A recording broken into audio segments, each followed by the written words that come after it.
నీ రాజు నీతిపరులను రక్షణ గలవాడులను దీనులనై గాడిదలు గాడిద పిల్లలు ఎక్కి నీ యొద్దకు వచ్చుచున్నాడు. హల్లెలూయా. ఇది పాత నిబంధన గ్రంథంలో రాయబడినటువంటి వచనాలు. చాలా రోజుల క్రితం ఇంచుమించు యెషయా ప్రవక్త చెప్పిన తర్వాత మరలా జకరియా కూడా చెప్పాడు.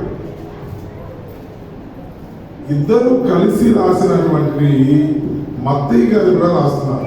21వ అధ్యాయం 5వ వచనం. మత్తయి సువార్త 21వ అధ్యాయం 5వ వచనం. మత్తయి సువార్త 21వ అధ్యాయం 5వ వచనం. ఇదిగో నీ రాజు సాత్వికుడై గాడిదలు భారవాహక పశు పిల్లలైన చిన్న గాడిదలు ఎక్కి నీ యొద్దకు వచ్చుచున్నాడని సియోను కుమారితో చెప్పుడి అనునది. హల్లెలూయా. చాలా విషయాలలో కొంతమందికి గాడిద అర్థం కావట్లా. దేవుడు ఎందుకు గాడిద పిల్లనెక్కాడు? దేవుడు ఎందుకు గాడిద మీదే రావాల్సి వచ్చింది? గాడిద పిల్ల. ఇందాక లోకాస్వార్తలో చదివింది 19వ అధ్యాయంలో. ఎదుర్కొన్న గ్రామానికి వెళ్ళండి, అక్కడ ఒక గాడిద పిల్ల కట్టబడి ఉంటుంది. ఆ గాడిద కట్టబడిన గాడిద, దాని పిల్ల కూడా కట్టబడిన గాడిద. వాటికి విమోచన కలగాలి. అది ఆధ్యాత్మిక జీవితంలో నేర్చుకోవాల్సింది. మొట్టమొదట గాడిదను మనం చూసినట్లయితే గాడిదకున్న అతి లక్షణం ఏంటంటే బాధను భరించడం. హ్యూమిలిటీ అంటారు. బాధను భరించడం గాడిద నేర్చుకుంది. రెండవ లక్షణం ఏంటంటే గాడిదకు సేవ చేయటం. రెండవ లక్షణం సేవ చేయటం. మూడవ లక్షణం ఏంటంటే శాంతముగా కలిగి ఉండటం, శాంతిగా. అందుకే దేవుడు గుర్రాలను, సింహాలను, పులులను తీసుకోలేక గాడిదను మాత్రమే తీసుకున్నాడు ఆయన. విశ్వాసానికి ప్రతీక గాడిద. ఇదివరకటి కాలంలో చాలా మంది బుడబొక్కల జాతి వాళ్ళు, చాకలి వాళ్ళు, వీళ్ళందరూ గాడిదలు వాడేవారు. ఎంతో బరువు వేసేవారు. బరువు మోసుకుంటా తిరిగేది ఆ గాడిద. దేవుడు కూడా ఎన్నుకున్నటువంటి గాడిద ఆధ్యాత్మికలో చూసినట్లయితే కట్టబడిన గాడిద. అలాంటి గాడిదలు ఆ ఊరిలో ఉన్నట్టు గమనించాడు. ఇంచుమించు చెప్పాలి అంటే మన సంఘం గురించి కూడా దేవుడు చెప్పచ్చు. ఇదొక కట్టబడిన గాడిద, రేగులపాడు సంఘం అనేది. ఎవరు విడిపించాల ఈ గాడిదని. 2017లో దేవుడు మాట్లాడి, ఇదిగో అక్కడ ఒక కట్టబడిన గాడిద ఉంది, గాడిద పిల్లలు కూడా ఉన్నాయి అక్కడ. వాటిని దేవుని కోసం ఉపయోగించబడాలి, దేవుణ్ణి మోయగలిగిన గాడిదలాగా తయారు చేయాలి అని చెప్పి 2017 ఏప్రిల్ 30వ తారీఖున నాతో మాట్లాడిన దేవుడు. జాగ్రత్తగా వెళ్ళాలి అందరూ. యేసు ప్రభు విషయంలో మీరు ఎన్ని రోజులైనా వినకుండా ఉన్నారు. పిల్లలు బాగా ఎంటర్టైన్ చేస్తారు. వాళ్ళ జాగ్రత్త పంపించండి, వాళ్ళు ఏం చేయదు. మీరు 2017 ఏప్రిల్ 30న దేవుడు చెప్పిన మాట ఏంటంటే, రేగులపాడు అని ఒక గాడిద ఉంది అక్కడ. ఆ గాడిదకి పిల్లలు ఉన్నాయి, అవి కట్టబడి ఉన్నాయి. ఎప్పుడు విడిపించబడటానికి ఇష్టమైన వాటికి. ఏ కట్టుల చేత ఇష్టం ఉన్నాయి వాటికి? ఏ కట్టులు ఉన్నాయి? ఏదో బ్రతుకుదామని పోరాటం, బ్రతుకుదామని ఆరాటం, బరువును మోసే భారం, అటు ఇటు తిరుగుతారే కానీ ₹1 కూడా చేతిలో ఉండదు ఆ గాడిద. అలాంటి గాడిదనే దేవుడు చూశాడు బెత్పేగా బెతానియా అనే గ్రామంలో. ఆ గాడిద కట్టబడడం నేర్చుకున్నాడు. అందుకని చెప్తాను జాగ్రత్తగా. తెలుసు మీకు అందరికీ ఇంకా వెళ్ళిపోవాలనే ఉద్దేశం కూడా ఉంటుంది. మీరు బాగా ఆలోచించవలసింది ఏంటంటే, మీరు ఇప్పుడు వరకు కట్టబడ్డారా లేకపోతే దేవుడిని మోయగలిగే గాడిదలాగా తయారయ్యారా? 2017లో మనం అందరం కట్టబడ్డాం. గాడిద అని చెప్తున్నాడు కదా. రేపులపాడు సంఘం అని ఒక గాడిద గుర్తుంచుకోండి. సంఘంలో ఉన్న పిల్లలు చిన్న గాడిదలు. ఇవన్నీ కట్టబడ్డాయి. బ్రతుకు తెరువు లేదు, బాగుపడదామని లేదు, జీవితంలో నిలబడదామని లేదు, చక్కగా జీవిద్దామని లేదు. ఎప్పుడు చూసినా బాధ బాధ బాధ. బరువులు మోస్తున్నారే కానీ ప్రయోజనకరమైన బరువులు మొయ్యలేకపోయారు, లాభాన్ని పొందలేకపోయారు, చేతులతో డబ్బులు రాలేకపోయింది. ఎప్పుడు చూసినా అప్పులే అప్పులే అప్పులే. అలాంటి కట్టబడిన గాడిదను దేవుడు పిలిచాడు, చూశాడు. అయ్యో మీ ఎదుటనున్న గ్రామానికి వెళ్ళండి అన్నాడు. ఏప్రిల్ 30వ తారీఖున నేను బయలుదేరి వస్తున్నప్పుడు 2017లో ఒక తీర్మానానికి వచ్చాం మేము. ఏమన్నా సార్, ఏ విధంగా సరే రేపులపాడులో కట్టబడిన గాడిద పిల్లల్ని విడిపించబడాలి. ఈరోజు అదే దేవుడు గాడిదకు చెప్తున్నాడు. గాడిద యొక్క లక్షణాలన్నీ ఏంటంటే, చాలా చక్కగా బరువులు మోసుకుంటూ, బాధను అనుభవించుకుంటూ, శాంతిని సమకూర్చే లక్షణం. అందుకే యేసుప్రభు గుర్రాన్ని ఎన్నుకోలా, సింహాన్ని ఎన్నుకోలా, పులిని ఎన్నుకోలా. ఇంచుమించు నువ్వు ఆ గాడిద లక్షణాన్ని కనుక కలిగి ఉంటే, గాడిదలాగా నువ్వు మోయగలిగితే, నా దేవుడు ఆ గాడిదకి ఇచ్చిన మహిమను నా దేవుడు ఈ మధ్యాహ్న కాల సమయంలో నీకు దయచేయునుగాక. కానీ కొన్ని గాడిదలకు బుద్ధి ఉండదండి. అంటే అండి, కొన్ని గాడిదలకు బుద్ధి ఉండవు. ఎందుకని? ఆ గాడిదలు ఎప్పుడు చూసినా కూడా మారిపోతా ఉంటాయి. అది ఒక కథ కూడా చెప్తాను.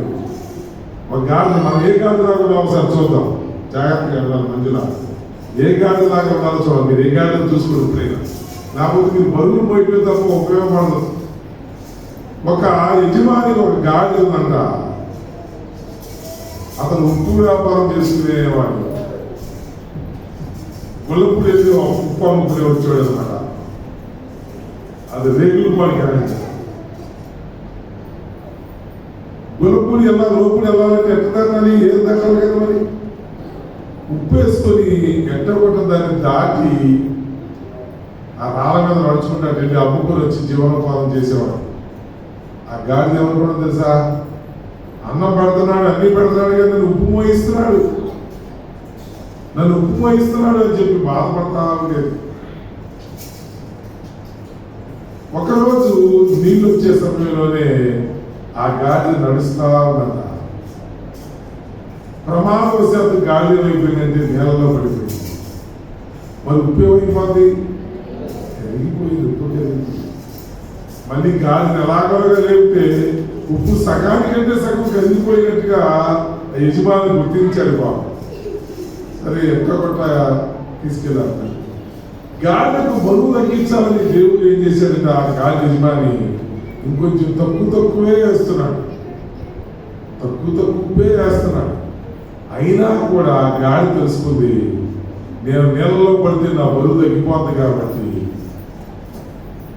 నా బరువు ఇంత పోయకూడదని చెప్పి ఏం చేస్తుందా, ఎంత బరువు వేసినా అక్కడ దాకా నడిచి వెళ్ళి డాము నీళ్ళలో పడిపోతున్నాడు. ఎంత బరువు వేసినా కూడా అదేంటి, నా గాడిలో ఎంత బరువు వేసినా నీళ్ళలో పడిపోతుంది, నాకు నష్టం వస్తుంది, నా బ్రతుకు తెరువంతా ఇబ్బంది అవుతుందని ఉన్నాడు నా యజమాని. ఎంతో ప్రయోజనకరమైన జీవితాన్ని నేను దీనికోసం ఖర్చు పెట్టుకుని దీని మేత నాకు జీవనోపాధి ఉండదు నేను చేస్తుంది. గాడి ఎప్పుడు కూడా ఎలా పడిపోతుంది? తక్కువ బరువు వేసినా నీళ్ళలో పడిపోతుంది, ఎక్కువ బరువు వేసినా నీళ్ళలో పడిపోతుంది. ఒక ఒకరోజు ఏం చేశాడంట, ఆయన ఇసుక మూటలు కట్టాడంట, ఉప్పు బదులు ఇసుక మూటలు కట్టి గాలి మీద వేసాడంట. మళ్ళీ మా యజమాని ఉప్పు వేసాడు ముందు, పాపం చాలా బరువు వేశాడు, నన్ను ఇలా చేస్తున్నాడు ఏంట్రా అనుకున్నాను. నడిచిందంట, చాలా మంచి ప్రదేశంలో చక్కగా రాళ్ళు అందుబాటులో ఉండేటట్టుగా నడిపిస్తున్నాడు. కానీ అది ఏం చేసిందంట, రాళ్ళు తప్పించుకొని మళ్ళీ పడిపోయింది. ఇదివరకైతే ఇసుక ఉప్పు అయితే కరిగేది, మరి ఇసుక కరుగుద్దా? నీళ్ళు తగ్గరంగా ఇసుక ఏమైపోద్ది, బరువెక్కిపోయింది. లెగుద్దామని ట్రై చేస్తాడంట, యజమాని వచ్చి లేపాడంట. లేపాక బరువు ఇంకా పెరిగిపోయిందంట. అదే ఇందాక మోసే బరువే బాగుంది, ఇప్పుడు ఇంకా బరువు పెరిగిపోయింది కారణం అంటే అనుకొని ఆ ఒడ్డీకి తీసుకెళ్ళాక, గాడిద ఎలా ఉంది బరువు అలాగే ఇందాక తక్కువగా ఉంది, ఇప్పుడు ఎక్కువైపోయింది. మరి ఎందుకు పడిపోతున్నావు? బరువు లేనప్పుడు కూడా పడిపోతున్నావుగా, బాధ్యత లేనప్పుడు కూడా పడిపోతున్నావుగా. అందుకే నేను బరువులు పెంచా. నీకు తెలియదా, నేను కట్టేది ఉప్పు కాదని, ఇసుక కట్టా. ఆ బుద్ధి లేని గాడిద. మీరు అలాంటివేనా ఉన్నారు? మీరు చాలా ఉన్నారు బుద్ధి లేని గాడిద. దేవుడు చక్కని మంచి జీవితం ఇచ్చి, బాబు బతకరా బాబు అంటే 10 సార్లు ఏం చేస్తారు, నేలలో పడిపోతా ఉంటారు.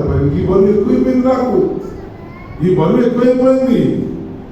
ఎక్కువైపోయింది, అలాంటి బుద్ధి లేని గాడిదలన్నిటినీ దేవుడు ఏం చేస్తున్నాడంటే, ఈ మధ్యాహ్న కాల సమయంలో ఆ గాడిద పిల్లను తోలుకొని రండి. ఆ గాడిద కట్టబడి ఎప్పుడు కట్టబడి ఉండడానికి ఏం తెలియదు, పని చేయడానికి ఇష్టపడే గాడిద కాదని, మోసే గాడిద కాదని, మోసం చేసే గాడిదని. కానీ ఎప్పుడైతే ఆ గాడిద విప్పాడో దేవుడు దాని మీద కూర్చున్నాడంట.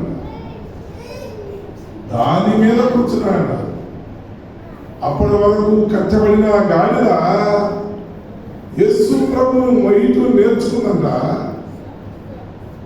వెంటనే అక్కడ ప్రజలు ఏం చేశారు తెలుసా, చిన్న కొమ్మలు, చిన్న ఆకులు, వస్త్రాలు, నేల మీద నడవకుండా వస్త్రాల మీద నడిచేటట్టుగా చేశారట. మనం నేర్చుకోవాల్సింది ఏంటంటే, యేసు ప్రభువును మొయ్యగలిగితే ఆ గాడిదకు వచ్చినటువంటి మహిమ నా దేవుడు నీకు కూడా దయచేయునుగాక. అప్పటి వరకు అది కట్టబడిన గాడిద. ఆ గాడిద రక్షణ తెలుసా, ఎటు కదులుతుంది. దానితో పాటుగా దాని పిల్ల కూడా అలాగే ఉంది. ఈరోజు అదే చూడండి, తల్లిదండ్రులు చెడిపోవడం వల్ల పిల్లలు ఏమైపోతున్నారు, చెడిపోతున్నారండి. ప్రార్థనకి రాకుండా నీకు ఒక సమయం ఇస్తే దేవుడు ఆ సమయాన్ని వృధా చేసుకున్న ఉప్పు కరిగిపోయినట్టు కలిగిస్తున్నావు. నీకు రాత్రి సమయం ఇస్తే రాత్రి రాలేకపోతున్నావు, పొద్దున సమయం ఇస్తే పొద్దున రాలేకపోతున్నావు. ఏమండి, ఎంత చిన్న బరువు ఇచ్చినా కూడా రాలేకపోతున్నావు. నీ జీవితాన్ని ఎంత అందంగా మార్చినా నువ్వు ఎగలేకపోతున్నావు.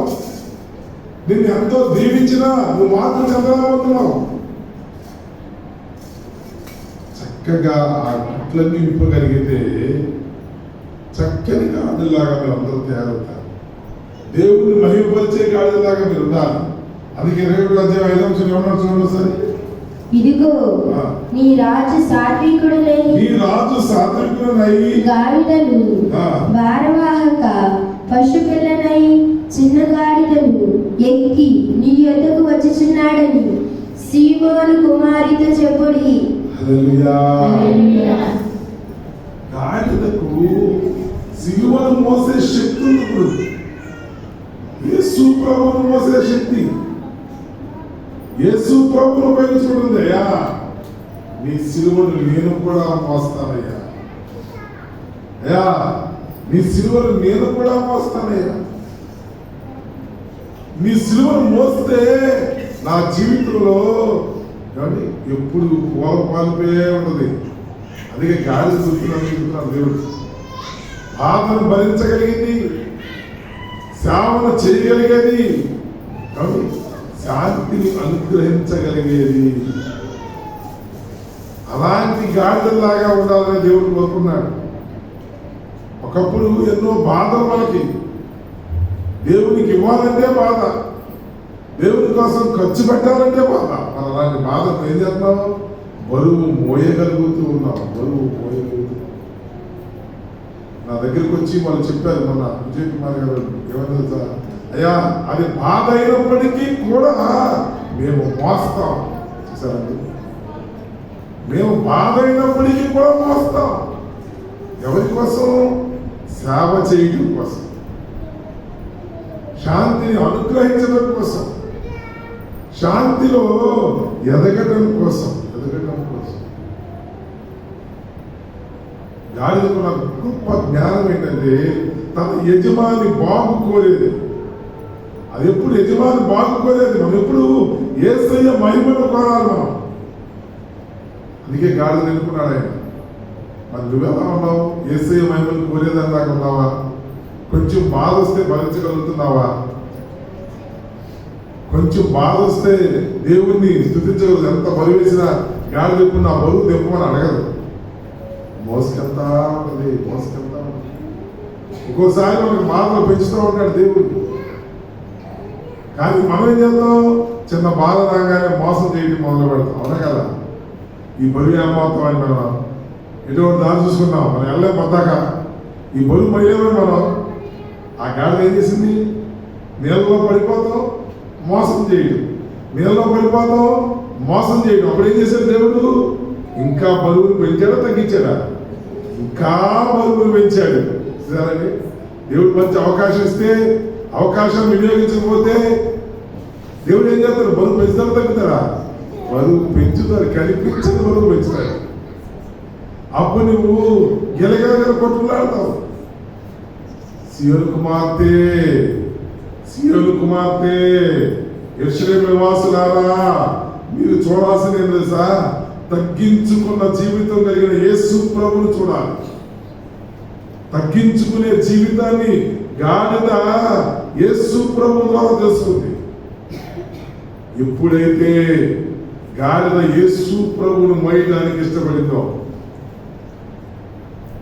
ఎప్పుడైతే గాడిద యేసు ప్రభువులో ఉండే లక్షణాలను గ్రహించిందో, ఆయనతో పాటుగా యెరూషలేముకు నడిచిందో, ఎక్కడ నడవాలి? ఇంట్లో కాదు ఉండేది మనం. అందుకే మీకు చెప్తున్నా, యెరూషలేములోకి నడవాలి. యెరూషలేము అంటే ఇదే. ప్రతిరోజు నువ్వు దేవుని మందిరానికి నడవాలి. ఇంట్లో కూర్చొని నీ ఎలా బాగుపడతావు చెప్తున్నా మరి సరే చెప్పండి. దేవుని బరువు మోయకుండా నువ్వు ఎలా బాగుపడతావు? నేను అదే చెప్తున్నాను. నేను మళ్ళీ చెప్పా, ఎలీషా గారు చూసారో లేదో విజయరాజుని మధ్యకాలం వెళ్ళారా?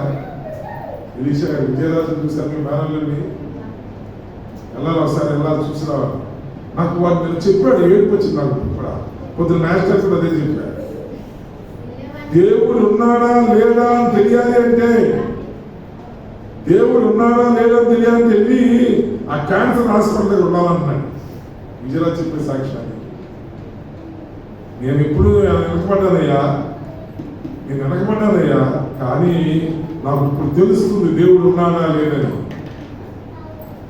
నీకు ఆరోగ్యం ఇస్తే, ఆనందం ఇస్తే కాబట్టి దేవుడు స్తుతించమంటే స్తుతించలేకపోతున్నావు.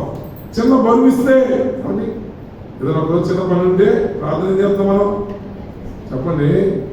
చిన్న పని ఉంటే ఏం చేస్తున్నాం? ప్రార్థన మానేయట్లే. చిన్న కష్టం వస్తే చాలు, 100 రూపాయలు వస్తే 10 రూపాయలు ఇవ్వాలంటే చేతులు గజగజ ఆడిపోతున్నాయి.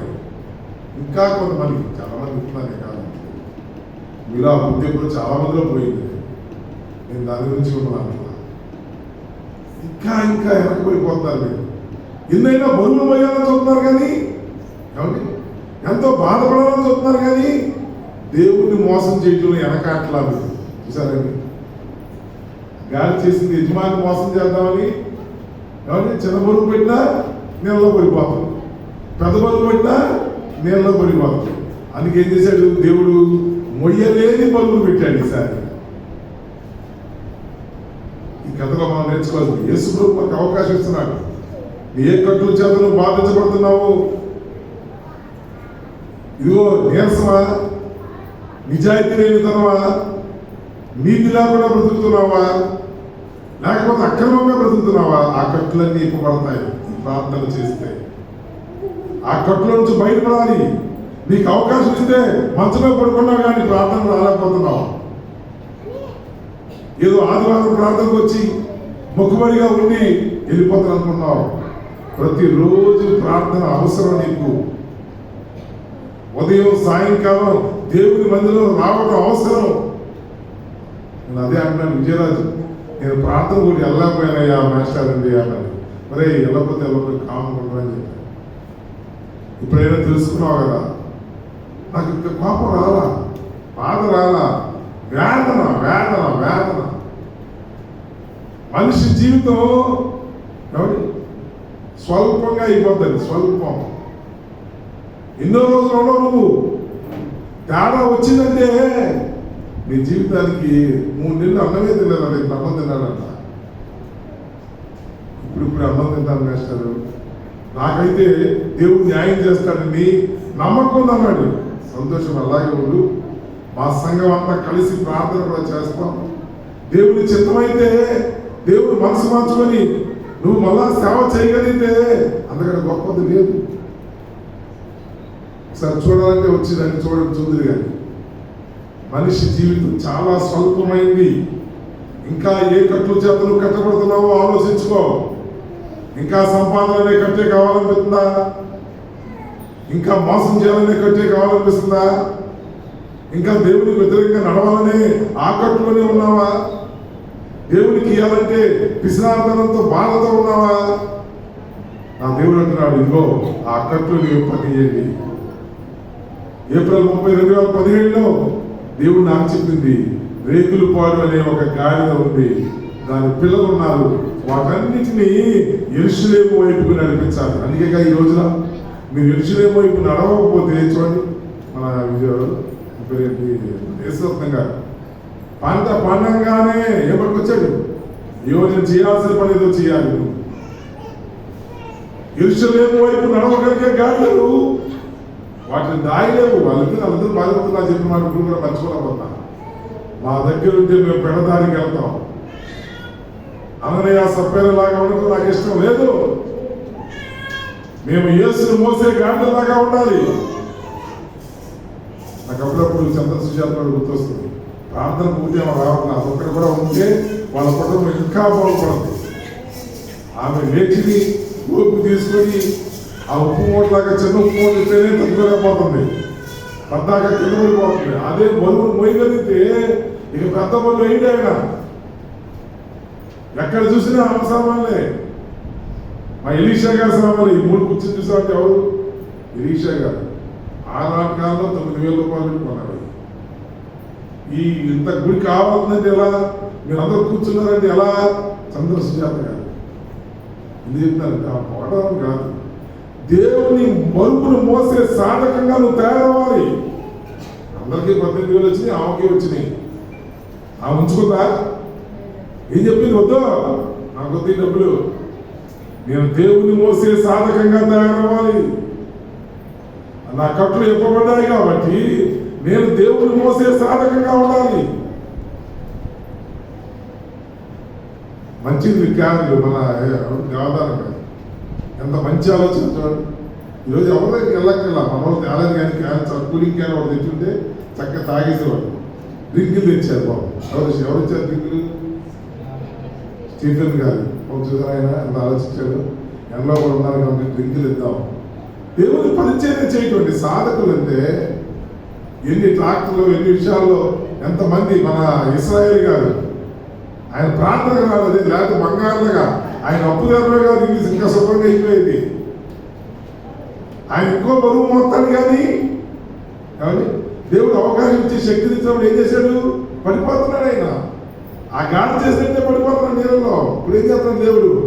పెద్ద బరువు వేస్తున్నాడు. పెద్ద బరువు వేస్తున్నాడండి. ఆయన మాట వినేవాడు కనపడలే కదా. అందుకు పెట్లు కూడా మాటలే. పెట్లే రేట్లు తోతలాగి ఎసదోళ్ళు తెక్కబడుతూ ఉండేవాడిని. నేను తెలుసుకోండి, మన దగ్గరే ఉంది, ఎక్కడికి వెళ్ళక్కర్ల ఎగ్జాంపుల్స్. మీరు ఎంత భక్తి గలవారుగా ఉన్నా కూడా దేవుడు మీకు ఇచ్చే చిన్న బరువును మోయకుండా మీరు కింద పడిపోతా ఉంటే బరువు తక్కువ చేసుకుందాం అనుకుంటే ఆయన మీకు పెద్ద బరువు వేస్తాడు. అప్పుడు మీరు తప్పించుకోవాలన్నా తప్పించుకోలేరు. అందుకే ఈ మధ్యాహ్న కాల సమయంలో ఎక్కువసేపు విస్తారంగా చెప్పను కానీ గాడిదను, ఆ గాడిద పిల్లని వస్తున్నా ఆ సియోను రారాజు నీ దగ్గరకు వస్తున్నాడు. ఎందుకో తెలుసా? నీ కట్లు విప్పాలని. ఎందుకో తెలుసా? నీ బాధను తొలగించాలని. ఎందుకో తెలుసా? నీలో నమ్మకాన్ని పెంచాలని. ఇంకా దేవుని మాట తినకుండా, పొద్దున ప్రార్థనకు రాకుండా, సాయంకాలం ప్రార్థనకు రాకుండా, ప్రభువా నేను అనకుండా, దేవునికి నీ కష్టార్జితాన్ని ఇవ్వకుండా నువ్వు ఎంత కాలమైనా దాస్తావు. నీకు బరువు పెరగటమే కానీ దేవుడు నీకు బరువు. ఆ యజమాని ఆలోచించాలన్నా, అయ్యో నా గాడిద ఏం దాటలేకపోతుంది, కొంచెం బరువు తగ్గిద్దామని చూసి బరువు తగ్గిద్దామని ఎంత బరువు తగ్గించినా ఎక్కడ పడిపోతుంది? ఏమండి? ఏట్లోనే పడిపోతుంది. అందుకే ఒకరోజు ఇసుకను తయారు చేసి ఇసుకను వేసేసాడు, మళ్ళీ పడింది, ఇక లేకలేకపోతున్నారు ఇసుక. సోదరులారా, ఇంకా అలాంటి మోసపూరితమైన గాడిదలాగా ఉన్నావా? యేసయ్య పిలుస్తున్నాడు ఈరోజు, దగ్గరికి రండి. మీరు ఎలాంటి పరిస్థితుల్లో అయినప్పటికీ కూడా రండి. మీ మాటలను దేవుడికి తెలియజేయండి. ఏ కష్టం అయ్యా? నా కష్టం ఇదయ్యా, ఈరోజు నా కష్టం ఇది అయ్యా. గాడిద పిల్లలు ఎక్కి నువ్వు వెళ్తున్నావు, అలాంటి మోయగలిగే శక్తిని మాకు కూడా ఇవ్వండి. మోయగలిగే శక్తిని మాకివ్వండి ఆయన. అనేకమైన బరువులు మోస్తున్నాం ప్రభా, జీవితంలో బాగుపడాలనుకున్నాం కానీ ప్రభా బాగుపడలేకపోతున్నాం ఆయన. ఎన్నోసార్లు దేవుడిని తెలుసుకుందాం అనుకున్నా కానీ రాలేకపోతున్నాం ప్రభా. ఎంతో సంపాదిస్తున్నాను కానీ ఆయన ఏమీ మిగతలేదు ప్రభా. ఎప్పుడు చూసినా కారణం ఏంటి? దేవుడు నీకు ఇచ్చిన చిన్న బాధ్యతను నువ్వు చెయ్యలేకపోతున్నావు సహోదరుడా. నీకు చిన్న బాధ్యత ఇస్తే నువ్వు చేయలేకపోతున్నావయ్యా. ఇంకా నువ్వు తిరుగుడికి అలవాటు పడ్డావు, ఇంకా తాగుడికి అలవాటు పడ్డావు, తాగుబోతులు అలవాటు పడ్డావు, ఇంకా చుట్టలు బీడీలు సిగరెట్లకి అలవాటు పడ్డావు. లోకంలో ఉండే దరిద్రం అంతా నువ్వు వేయాలనుకుంటావు. నా దేవుడు ఏమో నిన్ను విడిపించాలనుకుంటున్నాడు, ఆ దేవుడు నిన్ను ఆదుకోవాలనుకుంటున్నాడు. కానీ నువ్వేం చేద్దాం? లేదండి, నేను విడిపించబడను. ఎంతసేపు ఎలా ఉంటాను మరి? ఎక్కడున్నా సరే నా జీవితంలో మంచితనం అనేది లేకుండా. సోదరులారా, ఈ మధ్యాహ్న కాలంలో అంటున్నాడు దేవుడు, చక్కగా మన దినాకరణ గారు పాడేవాడు, ఎటువంటి శ్రమలందును ఆదరణ నీకిచ్చునని, ఎటువంటి శ్రమలందును ఆదరణ నీకిచ్చునని గ్రహించి నీవు యేసుని చూచిన హక్కులే నీంపు పొందేదావు. గ్రహించి నీవు యేసుని చూచిన హక్కులే నీంపు పొందేదావు. రమ్మనుచున్నాడు నిన్ను ప్రభు యేసు, వాంఛతో తన కరము జపి రమ్మనుచున్నాడు. నిన్ను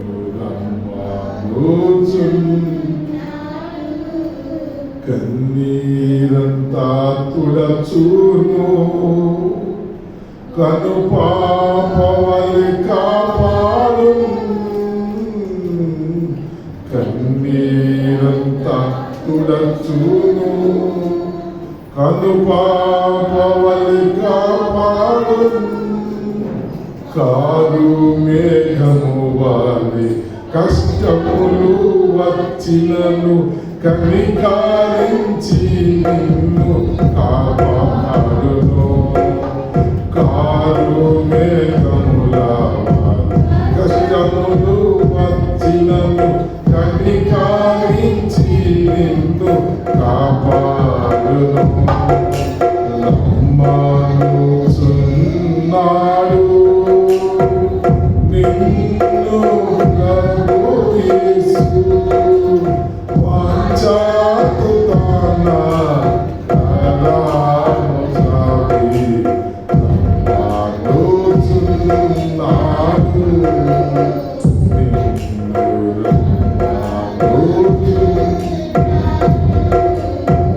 మధ్యాహ్న కాలంలో యేసును మోసే గాడిదగా ఉన్నావా, మోసం చేసే గాడిదలాగా ఉన్నావా? యజమానుడు నీ వెనక చూస్తూ ఉన్నాడు. ఇంకా నువ్వు తడబడుతున్నావేమో, ఇంకా మోసం చేయాలనే ప్రయత్నం చేస్తున్నావేమో, చిన్న కష్టం ఇచ్చినా తప్పించుకొని తిరుగుతున్నావేమో. అందుకే నా దేవుడు ఇంకా పెద్ద కష్టం ఇస్తాడు తప్ప నీకు తగ్గించడు. కొంచెంలో నమ్మకంగా ఉండడానికి ప్రయత్నం చేయి. అటువంటి గాడిద దేవుడు మహిమపరిచే గాడిదలాగా ఉంచాడు.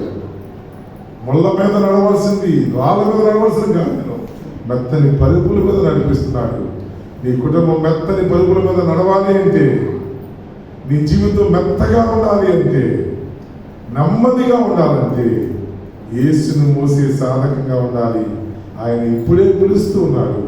త్వరపడి మనం అందరం కూడా, అయ్యా నేను కూడా మోయగలిగే గాడిదలాగా ఉంటాను ప్రభా, ఇదివరకులాగా దారి తప్పనయ్యా, వేకుజామునే లేవగలుగుతానయ్యా, రాత్రి పూట కూడా వస్తానయ్యా, ఇదిగో నాకు ఇచ్చిన కష్టాల చేతిలో డబ్బులు తీసుకొచ్చి నీకు ఇస్తాను ప్రభా, వాటిని దాచుకోవడం వల్ల నేనేం బాగుపడినయ్యా, వాటిని కట్టకుండా నేనేం బాగుపడినయ్యా, వాటిని కట్టకుండా నేనేం అభివృద్ధి చెందనయ్యా. నువ్వు సంచరించే దేవుడు తెలుసుకున్నానయ్యా, నువ్వు సంచరించే దేవుడు తెలుసుకున్నానయ్యా. దేవుడు చిత్తమైతే ఈరోజు సాయంత్రం మళ్ళా మనం పాటలు నేర్చుకుందాం. మనందరం లేచి నిలబడదాం. లేచి నిలబడి మన కాళ్ళు అర్పించుకుందాం. అందరం కూడా భక్తితో పాడదాం. చూడరే క్రీస్తుని చూడరే నా సకులారా, ఆ పాట పాడు. చూడరే క్రీస్తుని చూడరే నా సకులారా, చూడరే క్రీస్తుని చూడరే చూడరే నా మోని పదవికి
సాయి